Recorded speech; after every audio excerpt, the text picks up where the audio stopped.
See, I was just minding my own business, sitting there with my phone, which is like a magic box that shows you the whole world if you poke it right. Let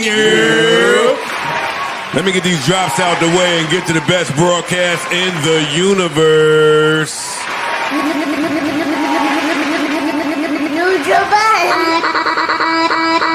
No, for Daddy.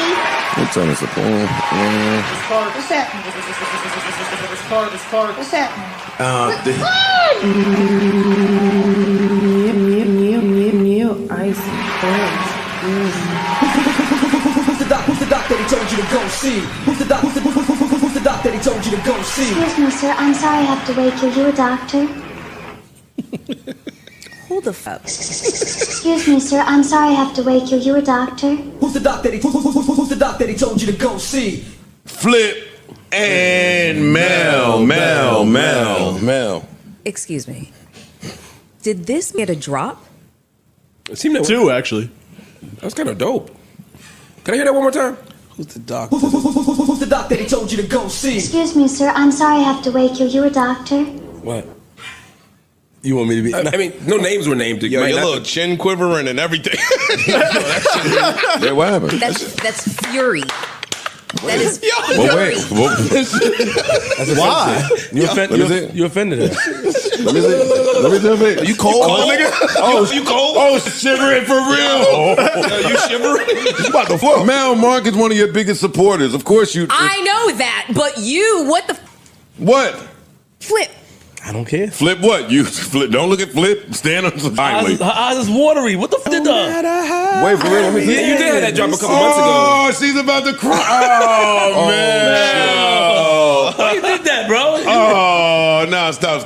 That's not funny. Excuse me, sir. I'm sorry I have to wake you. You a doctor? Excuse me, sir. I'm sorry I have to wake you. You a doctor? Well, wait, that's not fair because Mel had a drop. You had a drop months ago. You had a drop. That's true. I got small hands, a soft mouth, okay? I'm doing just Whoa. motherfucking fine. You didn't like that one. We didn't hit that one out of the park. So we just still working on And we it. give you an analog, custom, a la carte drop every single episode. you standing? Yeah, that's true. Hey, you standing with that? Yeah. And you Yo, had don't do that to her, bro. and you had the perfect drop from one of the biggest artists of all time. But I mean, the dick's hard. Sorry. Oh, I thought you were talking about game. I see where this vibe is going. How's everybody doing, man? What's poppin'? I come across this clip from the Joe Budden podcast, and let me tell you, it was wilder than a hog in a peach orchard. Joe's out there handing out sound drops like they're candy at a parade, and he gives one to this new fella, Mark, who's just joined the crew. Now, I ain't saying exactly what happened next, 'cause I don't want to spoil the punchline, but let's just say somebody, Melyssa, I reckon, got her feelings hurt, and there were tears and laughing, and the whole thing was like a pot of gumbo that boiled over on the stove. Messy, spicy, and everybody's got an opinion on how it should have been cooked. Now, as a liberal-minded fella, the kind who believes everybody's got a heart worth listening to, I got to thinking about this whole kerfuffle. It's like life itself, ain't it? You're trying to do your thing, maybe make folks laugh or feel good, and then wham! Destiny comes along like a runaway lawnmower, cutting down your plans and leaving a mess. That's what this podcast moment was, a big all lawnmower of a scene with Joe playing the part of the driver, Mark sitting there like a surprised mailbox, and Melyssa caught in the crossfire, her feelings mowed down like fresh grass. And me, I'm just sitting on my bench watching it all, thinking about how Destiny's got a sense of humor that don't always tickle everybody the same way. I remember Mama used to say, life's like a box of chocolates, you never know what you're gonna get. Well, that video was like bitten into a chocolate and finding one of them weird liqueurs that burns your tongue and makes your eyes water. Joe's out there tossing out sound drops like he's dealing cards in a poker game, and everybody's reacting different. Mark's smilling, probably feeling like he just won a hand. The crowd's laughing like they're at a county fair watching a clown juggle pies. But Melyssa, she's sitting there, eyes getting watery, and it's like she got dealt a bad hand and don't know how to play it. And I reckon that's where Destiny comes in, 'cause ain't nobody planned for this moment. It just happened like a sneeze in a quiet room. Now, being a liberal, I try to see things from all sides, like looking at a diamond in the sunlight, watching it sparkle different depending on how you turn it. On one hand, Joe's just doing what he does, being funny, stirring the pot, keeping the podcast lively like a firecracker in a tin can. He hands out this sound drop to Marc, and it's like he's saying, "Welcome to the team, here's your shiny new toy." But on the other hand, Melyssa's feeling left out, like she's been skipping stones all day and Joe just threw a boulder that made a bigger splash. And when she starts crying, it's like the whole room freezes, except for the laughing, which keeps going like a train that don't know the brakes are broke. Destiny's funny like that, ain't it? It's like a river flowing where it wants, and you're just a leaf bobbing along hopping, you don't get stuck in the mud. Nobody woke up that morning thinking, "I'm gonna make somebody cry today," or "I'm gonna get my feelings hurt on a podcast." But that's how it goes. Life's like a game of checkers. You move your piece thinking you got it all figured out, and then somebody jumps you and the board's a mess. That's what I saw in that video.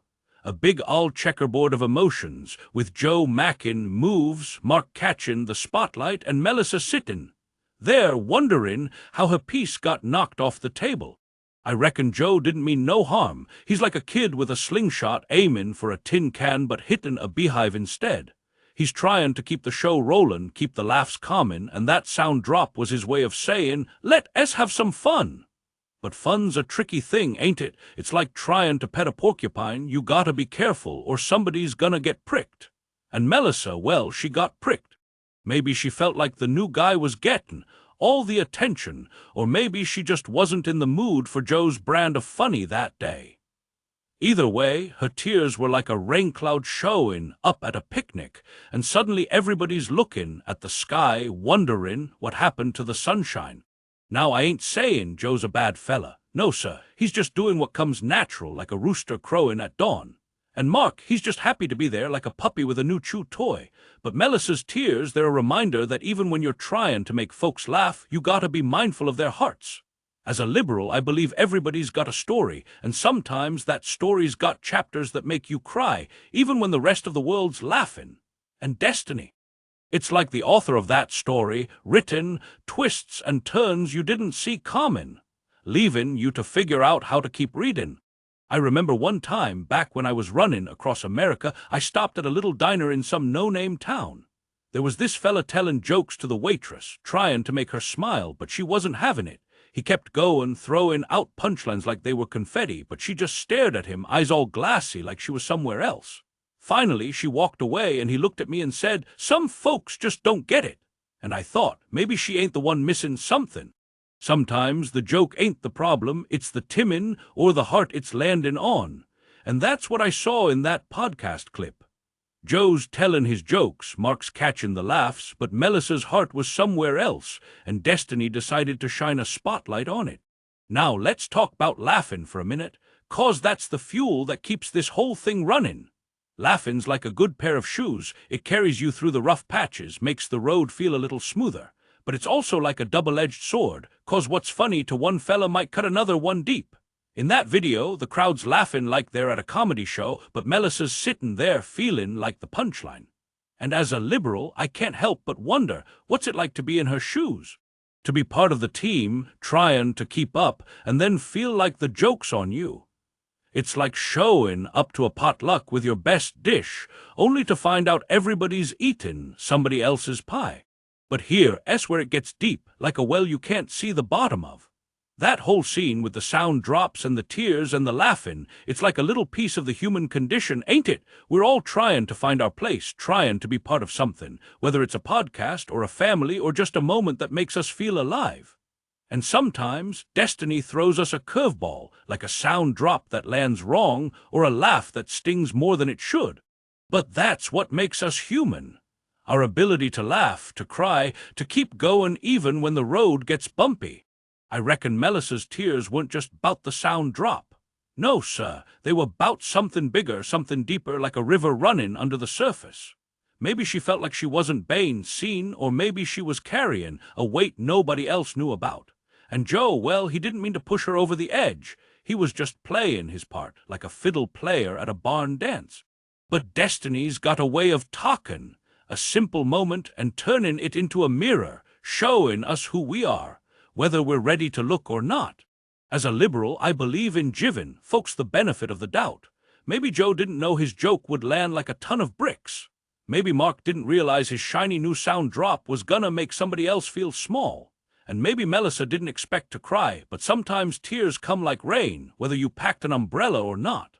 The trick is to keep going, to keep talking, to keep trying to understand each other, even when the laughs turn to tears.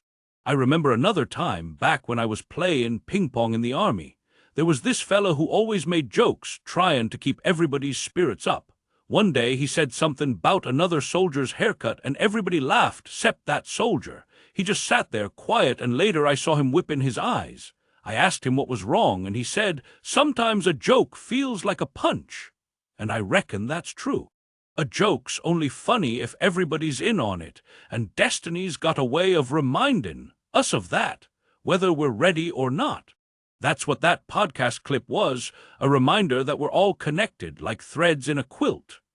Joe's thread was bright and loud, Marc's was new and shiny, and Melyssa's was fraying a little, but they're all part of the same pattern. And Destiny's the one holding the needle, stitching it all together, macking something beautiful even when it don't feel like it. As a liberal, I believe in that quilt, in the idea that we're all part of something bigger, and that even when we hurt each other, we can mend it, one stitch at a time.